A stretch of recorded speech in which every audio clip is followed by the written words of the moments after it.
warahmatullahi wabarakatuh. Selamat malam dan salam sejahtera untuk kita semua. Jadi semua sudah bergulir peristiwa hukum dari mulai penyidikan sampai vonis yang dijatuhkan oleh hakim. Yang sering saya katakan demi keadilan berdasarkan ketuhanan yang Maha Esa. Mungkin di dalam wawancara saya terdahulu saya sudah kupas yang terakhir ya, tentang masalah bahwa semua sudah selesai di ujung dupliknya. Tinggal hakim yang menganalisis, mencermati pokok permasalahan apakah layak atau tidak tuntutan 11 tahun ataupun penerapan pasalnya. Nah, itu kan dianalisis oleh hakim.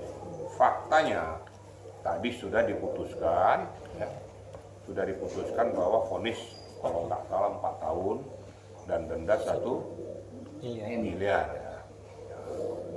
Kalau saya lihat di sini bahwa pasal TPPU tidak dikenakan. Ya. Pernah saya kupas yang terakhir sekali bahwa apakah pasal TPPU selalu disematkan kepada setiap terdakwa? Kalaupun itu adalah urusan antar personal, saya udah pernah ngomong. Nah, seyogianya kalau antar personal ya TPPU itu yang nggak disematkan. Karena ini kan juga kalau seandainya disita barangnya juga dikembalikan kepada yang bersangkutan, kepada pelapor. Ya faktanya dilakukan seperti itu. TPPU seyogianya dilakukan kepada kerugian yang dialami oleh negara. Karena akan disita untuk negara. Boleh disita sementara kan dikembalikan kepada yang bersangkutan. Karena yang dirugikan kan kedua antar personal ini. Antara pelapor dan terlapor. Nah tuntutan 11 tahun ini ternyata 4 tahun itu hak kewenangan daripada hakim. Kita tidak bisa berandai-andai, tidak bisa juga kita mengamputasi ataupun tidak bisa juga mengatakan kenapa seperti itu. Tapi faktanya demikian. Itu kira-kira yang perlu sampaikan kepada rekan-rekan. Namun dalam perjalanannya, sepertinya nih kita juga mengajukan banding. Nah, jadi tinggal kita lihat apakah JPU juga mengajukan banding tentang pokok permasalahan ini. Nah, tentu kan ada diberikan kesempatan untuk pikir-pikir. Apakah dia mengajukan banding atau tidak. Nah, nanti kita lihat aja ke depan. Masalah ini sudah memenuhi rasa keadilan, ya tergantung kepada personalnya. Tapi faktanya vonis yang dijatuhkan itu menyatakan bahwa itu memang sudah inkrah, diputuskan oleh hakim. Berarti peristiwa pidana itu memang betul-betul terjadi. Nah, kalau seandainya tidak terjadi, kan itu kan pasti kan vonisnya dilepaskan demi hukum atau dibebaskan demi hukum. Kan begitu kira-kira ya rekan-rekan ya. Oke, apalagi pertanyaan? Pak, tapi katanya kalau yang tadi vonis yang dijatuhkan ke Niki 4 tahun itu harusnya tidak segitu, katanya tidak boleh setengah dari tuntutan JPU gitu Pak. Yang benarnya seperti maksudnya apa sih, gimana? Pak?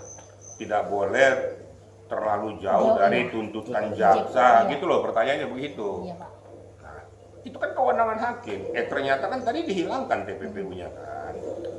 Nah, kalau TPPU dimasukkan memang itu kan bisa jadi di atas 11 tahun mungkin. Tapi kalau TPPU-nya dihilangkan, ya bisa saja turun 4 tahun, mungkin 2 tahun mungkin. Karena itu kan pidana biasa. Penyematan itu kan pemberatan tuh PPU. Jadi kalau seandainya orang menilai kenapa sampai turun jauh, yaitu hak kewenangan hakim. Jangan tanya saya. Karena itu adalah keputusan yang sudah dipertimbangkan matang-matang oleh majelis hakim. Gitu kira-kira ya. Pak, kalau terkait dia kan kenanya di ITE kan Pak.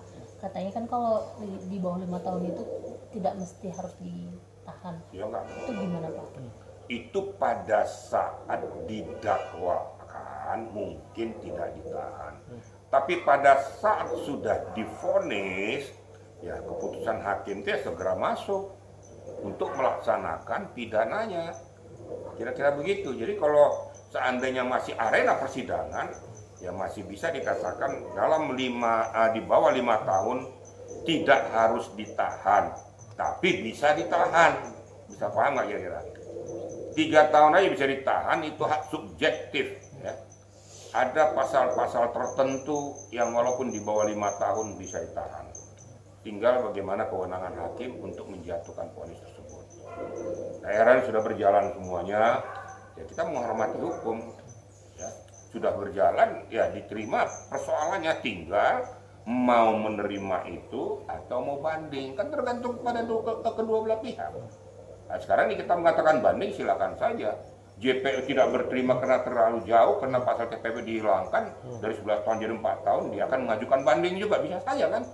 Tinggal kita lihat aja nanti ke depannya bagaimana hasilnya.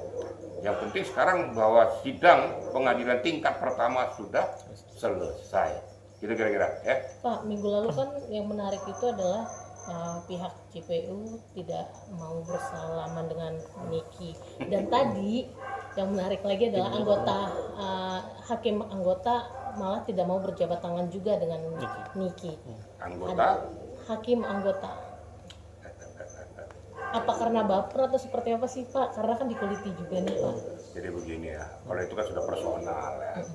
Nggak ada relevansinya terhadap akidah hukum. Kalau seseorang tidak mau menerima jabatan tangan itu kan antar personal. Apakah dia bersedia atau tidak, apakah ada rasa pribadinya yang tersinggung dan lain sebagainya, kan urusan masing-masing personal. Seperti contoh waktu Dona itu kan nggak mau disalam sama si Nikita. Ya mungkin pada saat persidangan itu ada hal yang sangat mendasar yang tidak bisa dibawa untuk menyelesaikannya secara arif dan bijaksana. Tergantung orang. Kalau bagi saya pribadi, ya sudah kan arena kan sudah berjalan. Kita harus legowo, harus berjiwa besar. Kenapa sih saling memaafkan? Toh persidangan sudah selesai. Tuhan aja memaafkan umat manusia kok. Kok manusia nggak mau memaafkan sesama manusia? Sepanjang itu bisa dilakukan. Memaafkan kan berarti bukan menghentikan hukum. Memaafkan antara hati nurani antar manusia sebagai insan hamba Tuhan. Gitu kira-kira, untuk jawab itu begitu aja. Jadi itu nggak ada urusannya kepada masalah akidah hukum, itu urusan personal. Pribadi masing-masing berterima atau tidak dengan pokok permasalahan itu. Yang kita kan berbesar hati, dia salam, ya istilah gentle deh kan, dia salam tapi tidak berterima, ya itu urusan pribadi lah. Ya, silakan aja masing-masing orang menilai dan media menilai, netizen juga menilai situasi kondisi itu. Kira-kira ya.